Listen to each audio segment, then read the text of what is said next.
The skyline of Mumbai has changed a lot in the last 30 to 40 years. From 4 to 5-story building to 100 plus stories today, we have seen a huge change, and this growth is fueled by veterans like Mr. Mukesh Jaitley. Mr. Mukesh is currently the COO of Kolte Patil Developers and brings a rich 36 years of experience in core construction of real estate, high-rises and township projects. He also has immense knowledge and experience in contributing to business strategy and development. Mr. Mukesh also brings a new dimension of adding good services into your homes. So I welcome you, Mr. Mukesh, to Brick Talks with Siddharth Nahta. Hello, Siddharth. So Mukesh, if I may call you MJ, how has these 35 years been? How the journey has been? I would say fantastic. This is, sometimes you feel, you don't realize that your work is actually your hobby. And if it's a hobby, you definitely enjoy it. And you'll often hear word hobby from me is because people try to love what they do, but I love doing what I'm doing. So, the journey has been quite good, very progressive in terms of learning, in terms of growth ladder in corporate terms, and satisfying, and look forward to many more years. So MG, you spent 18 years with your first company, and then you took 4 jumps in the next 8 years. What was the thought process at that point of time? Well, 18 long years, in the hindsight, I do feel were a bit too long, but I still feel nothing has gone waste. 18 years in a contracting company where you work with all kinds of constraints, be it manpower, be it cash flow, be it I always relate construction to a shoot of a film, because every day is a new day. Only thing is there probably hero or heroine has the tantrums. Here we face probably the shortage of laborers, cash flow and other difficulties on site.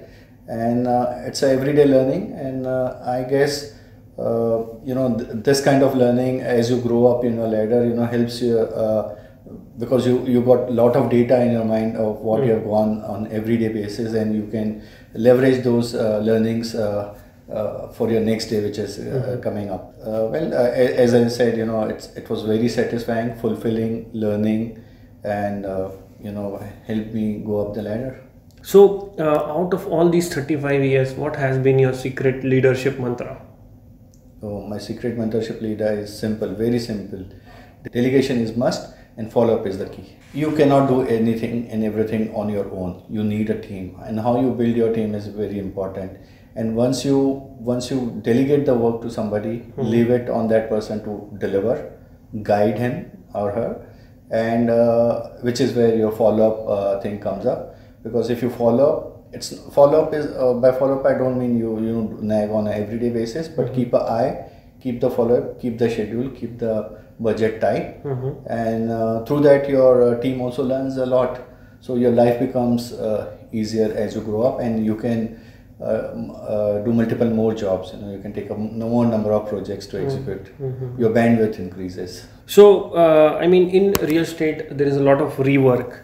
Right, you come from an operation background. So, can you tell us, how people can avoid rework, and what can be the strategy that you have implemented to mitigate this? Well, now with so much advancement in the technology, there are a lot of tools available across industry for these kind of mitigations. Going back when we used to work on site, we had to practically walk up and down and check and recheck and see that lesser number of reworks happen. And now with the current technology, various tools, you go to a particular location, click the photograph, send it to your contractor or to your engineer, and then they rectify it and they show it to you that it's all done. But I don't want to stop over there. What can be done is, as I said, earlier also, a good practical background will help you. A good supervision will always help you with a lesser number of reworks. But if at all that is happening, and with so much technology involved, you generate lot of data. You call them a non-conformity of a work and everything. what do you do with data? This is what I advise to the youngsters, through various tools you are gathering the data, but what are you doing with that data? Just closing out your NCs or non-conformities doesn't help. You need to analyze the data, and today is the world of analytics. So you have to analyze the data of what's happening. For example, if there are 5 buildings in a sector, if you have given to 2-3 different contractors for 3-4 different trades, then you need to analyze whether the defects are because of the lack of supervision on contractor side, or the lack of supervision from our own people, or there is a defects coming up because of material, and so on and so forth. And we need to analyze those data and mitigate the future shortcomings over there. Interesting, very interesting. I mean, we have not seen a lot of developers / contractors talking in terms of data and how the NCs can futurely analyzed and put into a good use of no rework. That's a very interesting analogy. If you can summarize, I know it is very difficult to summarize 36 years, but the 3 biggest learning of your journey. 3 biggest learning, there might be many, but the 3 biggest is again, at the cost of repetition, put in your long years, number of years into the practical side of the field. Secondly, be adaptive, be open to learning, adopt as of today, adopt technologies wherever you can. And third is, I will always say, we talk of various products which come into the play. I want everybody who's involved should study the product. Do factory visits. Which is where everyone is eager to showcase their product, and they do a education tour also for this, which is where your knowledge will grow, and your decisions going forward will be very informed one. Right. So in summary, one would be practical knowledge. Second would be adopting the technology, and third would be upgrading yourself every time. Every time.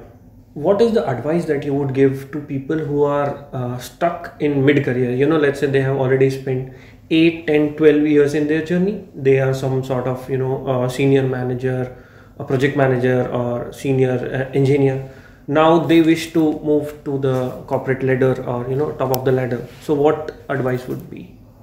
The advice would be, it's always a pyramid. Only few people can go reach a top. Then you have to showcase your skills and talents to reach there. Okay. Be visible. Be open to learning, and people will spot you, and you'll go up the ladder. Okay. See, anybody who's working on a project site also, you don't have to get locked in a particular role. You can't say, okay, I'm just looking into the schedules, or I'm just looking at the execution, I'm just looking at the quantity. You need to be a 360 person. You need to discuss with your seniors. You need to discuss with your peers. You need to discuss with your subordinates, all aspects of the work. Amazing, super amazing insight. What fueled that Mumbai growth? That last 30 years, from 24-story being like, an achievement, and today you would be doing so many 24 that you don't even remember, right? So what fueled this massive growth? I guess, this is all market driven, this is necessity driven, and I always believe that in India, owning a house is a very emotional need, and especially for Mumbai, anybody who has stepped into Mumbai or born in Mumbai would never want to go anywhere else. So the housing demand will never ever go down. And another reason for being that,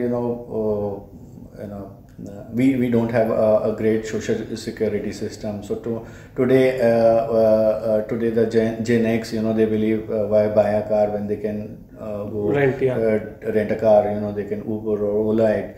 But when it comes to a house, you might stay on rental for say up to your 35 to 40 years of age. Then there comes a point where you need to have a roof overhead because your social security systems are weak.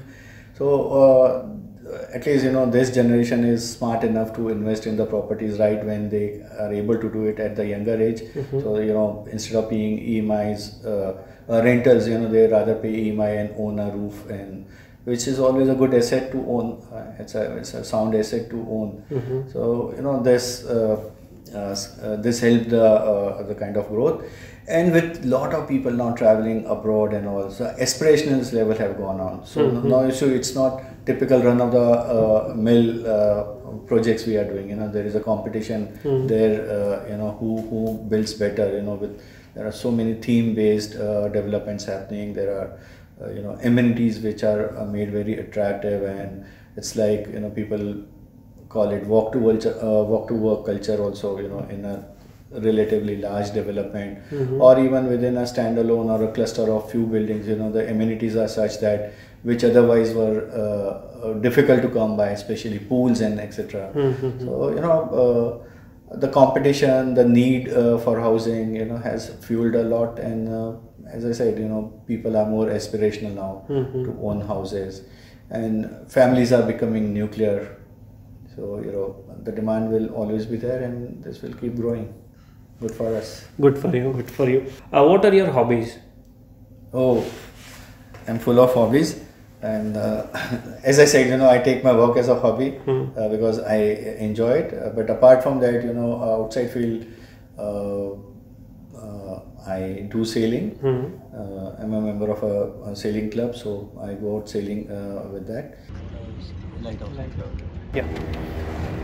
So, MJ, how do you keep yourself motivated even in difficult times? Oh, Siddharth, this is a tough one. But let me tell you, there comes a time when you are really low on your self motivation. You feel your zing is gone, and which is where I feel, having a hobby in your life, a different kind of hobbies play an important role. It kind of acts as a monotony breaker. So now this part is known as mergers and acquisition. I'll pose you a scenario. You have to speak your thoughts. Now, if you had $1 billion with you, what kind of integration would you go for? Would you go for a vertical one, or would you go for a horizontal one? I would rather prefer a vertical integration. But say, for example, if I have to take my own field, in our field also people venture into hospitality, into medical, into residential, commercials, and so on and so forth.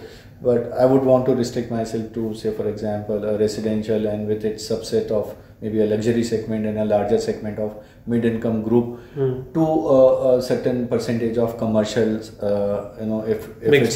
If it's a mixed use township, if you are doing restricted to that, and do that job well, and juice up the maximum what you can do about it. But in any case, I would also at this point of time put a larger chunk of money into technology, into new learnings, and use of technology, because we discussed this earlier also, that it helps a lot with lot of data coming in, with lot of analytics. You can improvise. You can have BIM into your setup, building information management systems, right from your design to your commercial buildings can be on that platform. Right. So now we play a game called Rapid Fire. So I'll pose you a lot of questions. You have to speak up immediately the answer that comes to your mind. Site or office? Site. Contracting or development? Contracting. If you have to choose a new career today? Probably fighter pilot. A social cause that is very close to your heart? Education for all. And if you have to pick up one favorite project of your career, which one would that be? Probably Auja Tower. So that brings a closure to the rapid fire. Thank you so much, MJ, for coming to this episode of Brick Talks with Siddharth Nahta. It's a pleasure to have you here. Pleasure. Thank you.